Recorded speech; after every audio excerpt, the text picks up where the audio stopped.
আজি ৰন্তু দাক শিৱসাগৰলৈ আনিছে আৰু শিৱসাগৰ জিলা সমিতিকে প্ৰমুখ্য কৰি আমাৰ সংগ্ৰামী সতীৰ্থসকলে আমি স্বাগতম জনাইছোঁ।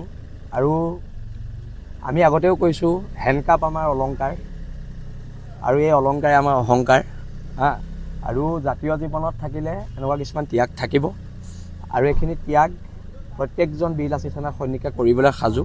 আৰু আমি জাতিৰ স্বাভিমানী সৈনিক আৰু জাতিৰ ক্ষেত্ৰত কোনো কাৰণে আপোচ কৰা নাই আৰু অনাগত দিনতো জাতিৰ ক্ষেত্ৰত আপোচ কৰা নহ'ব। আৰু গণতান্ত্ৰিক এখন দেশত গণতান্ত্ৰিকভাৱে যিখিনি কাম কাজ হ'ব লাগে সেইখিনি হোৱা নাই।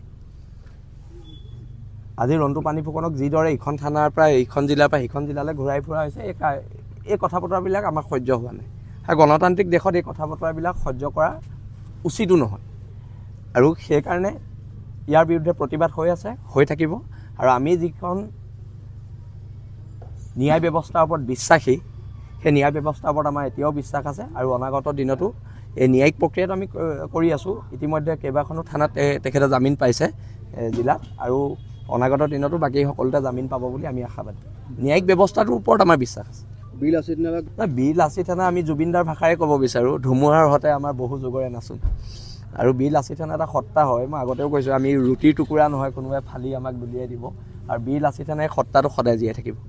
আৰু ৰন্তু দাহঁতৰ যেতিয়া বীৰ লাচিত সেনাৰ ইতিহাস লিখা যাব, ৰন্তু পানী ফুকনৰ নাম তাত সোণালী আখৰেৰে লিখা থাকিব।